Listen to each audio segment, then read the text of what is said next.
asking. The good congressman or senator from the state of Mississippi. It's Roger Wicker. Good morning, sir. How are you?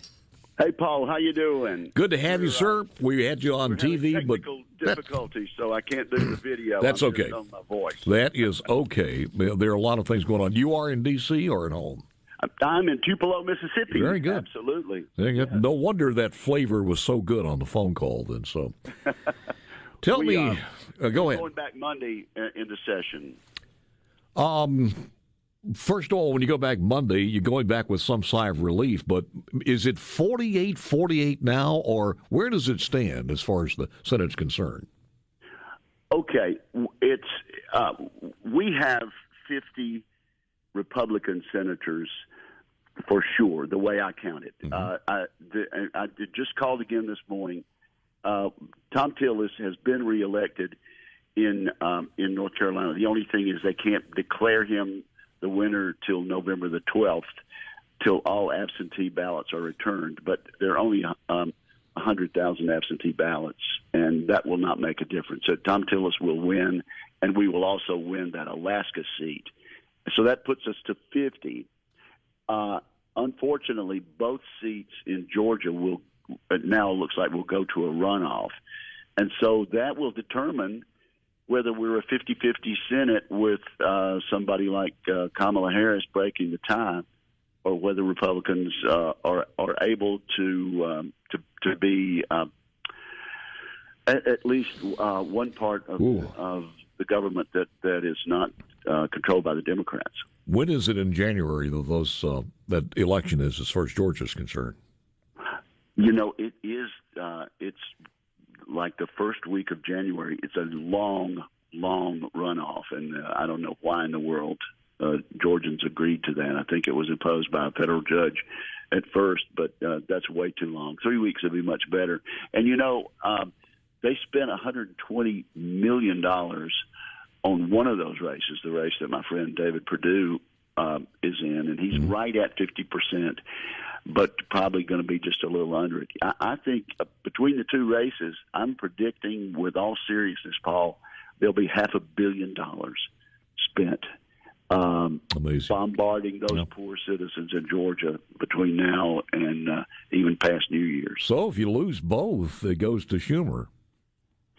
If you lose both, and if the projections continue to be correct, which I hope they're not, but if Biden is elected president, yes, then Kamala Harris breaks the tie every time. So this race in Georgia is really it's going to decide whether we keep the filibuster. It's going to decide whether we have D.C. statehood and Puerto Rican statehood. Yeah. I just can't tell you how important it is that we did as well as we did in the Senate races and won some real upsets and able to be in a position to have a say and to stop some of these proposals, these socialist proposals that we'll be seeing coming from Chuck Schumer and Joe Biden. You look at the amount of money that was put in a lot of these races. There was a heck of a lot of money in Cindy Hyde-Smith in that race, and my God, the amount of money was put in for Lindsey Graham to defeat him.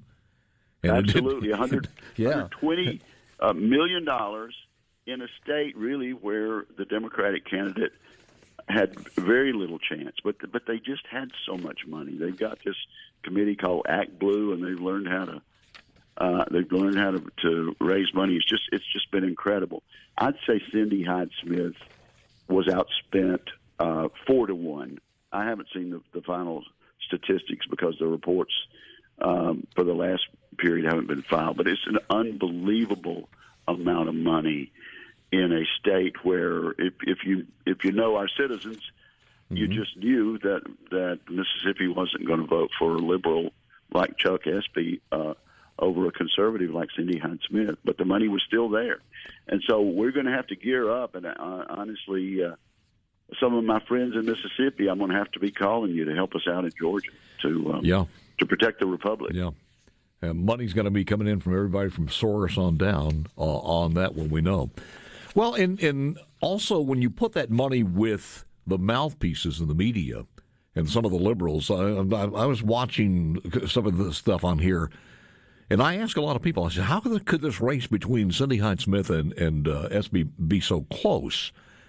And some people would come in and say, it looks like maybe it's not that close. It might be 7 or 8. And then all of a sudden you would hear Bobby Harrison writing something, says the SB closing in within 1 point.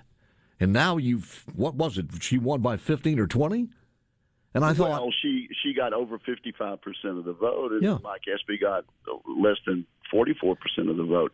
But I've had a great time over my career sparring with Bobby Harrison, and he's just he can't help it. He's just going to write it that way. But you bring up a larger point. The entire mainstream media, particularly nationwide, these network people, have been in the tank for the liberal Democrats for years, but this year it actually took the cake. And I wasn't watching ABC at this particular point on election night, but at one point I'm told that he slipped from referring to the Democrats to we.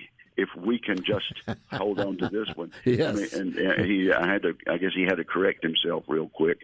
But he came right out of the Clinton White House, and here he is, one of the newscasters on the 3 mainstream media networks. They have absolutely been unpardonable in the way they have covered up mistakes and facts about the Biden Harris candidacy, and just taken us to task every way they can. One of the other reasons that we cannot lose this is because you would lose the chairmanship of Commerce, and we don't want that to happen. I would imagine you're going to re-up, or you would be reappointed there if McConnell is still there.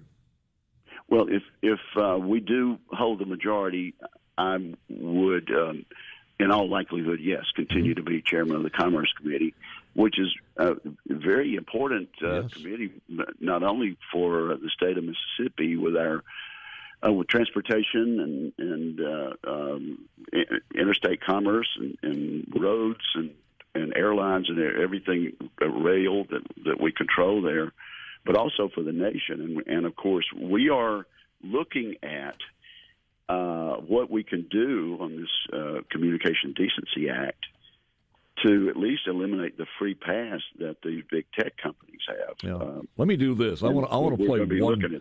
Let me play one little liner here from. We don't have. Well, you're waving your hand, but it's only about 10 seconds. So how long do we have, Perez? I think I've got time to put it in here. Let me just make sure I understood the answer Mr. Dorsey and Mr. Zuckerberg gave. Mr. Dorsey, did I understand you to say that you have no information indicating that the New York Post story about Hunter Biden has a Russian source? Did I understand correctly? Yes, not that I'm aware of. Says Mr. Dorsey. I'll talk more about this and what went on behind the scenes maybe with Senator Roger Wicker coming up in a moment or two. And are there any future hearings? Did anything come out of this? What are the prospects of getting this through Congress? And I look at it a little bit like if you're on that team where the referee's cheating and you like it, you're not going to be standing up saying we need to change this for the sake of what is right and what is wrong. But sooner or later, that ref might turn on you, or your kids or grandkids in the future if you've got rotten refs. And that's what we need to correct in this country because it is out of bounds. Talk more about that with Roger Wickers coming up next. This is the Gallo Radio Show. Build back better. Better. Better. And better. I know better. It gets better? It gets better. So much better. Build back better. I know better. Gallo continues right now. You better believe it. On Super Talk Mississippi. A lot of things going on. Have you heard the Sharpie? What? The Sharpie pin controversy.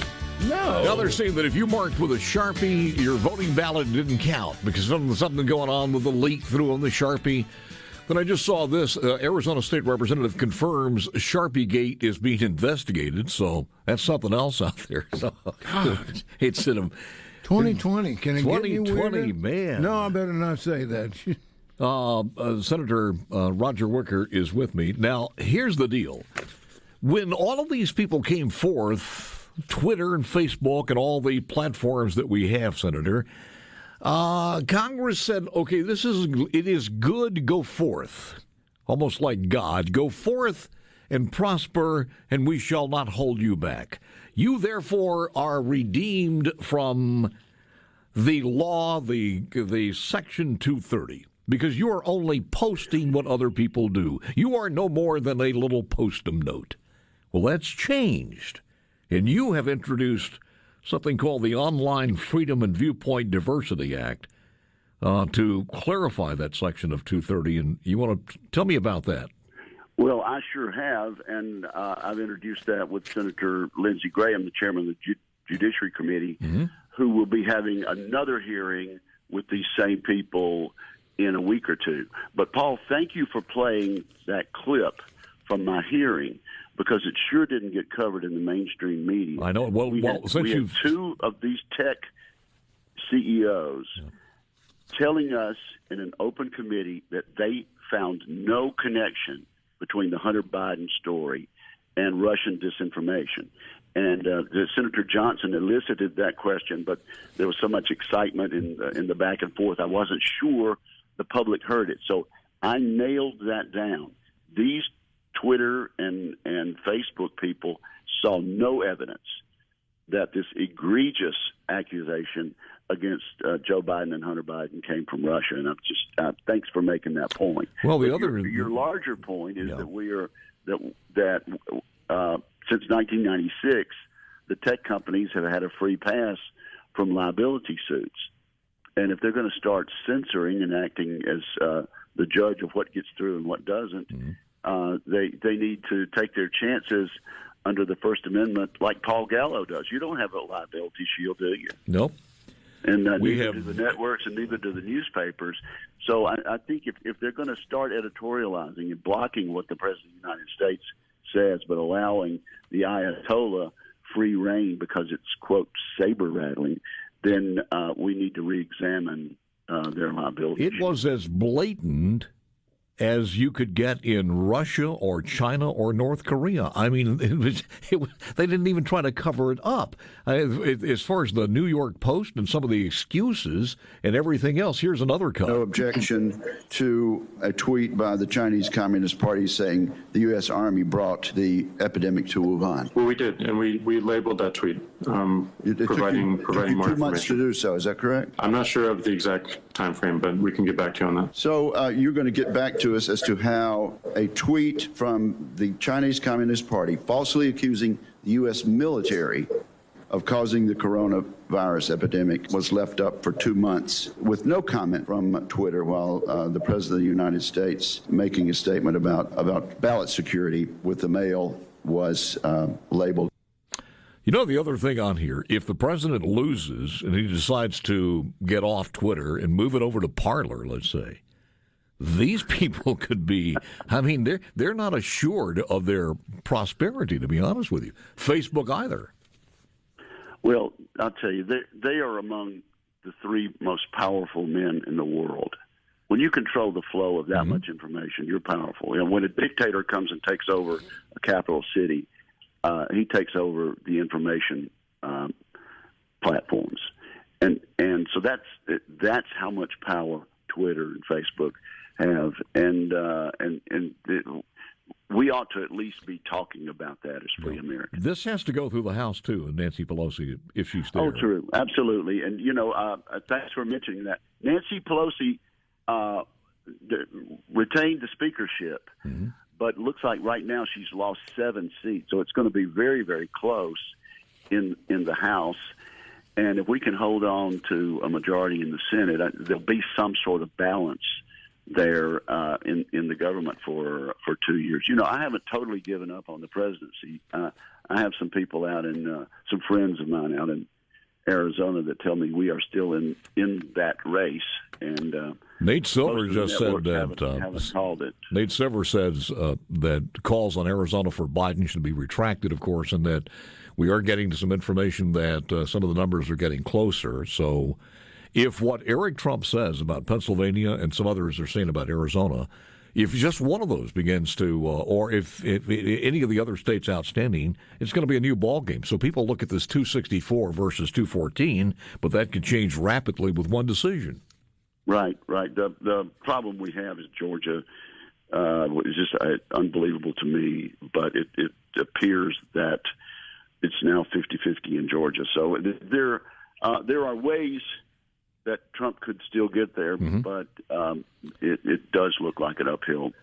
Well, we understand that. What does this do as far as the flexibility or all the unknowns as far as the session resumes in Washington? Will anything get done?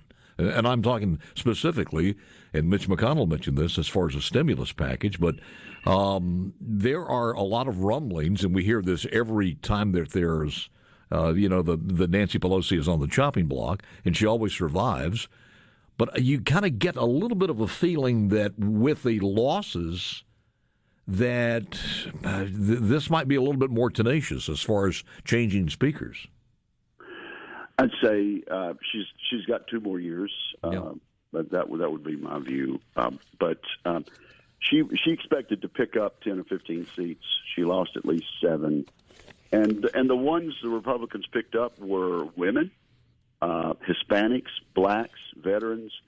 They did a good job over there in the House Republican Conference of recruiting, and I think you'd like to win outright, but my hat is off to them. I will say this too, and people are not paying attention to this one, but one of the other more dramatic and longer-lasting events was that we picked up some governorships as far as Republicans are concerned in some of the key areas. And why that is important is because there will be some redistricting going on. It's the state legislatures, Paul.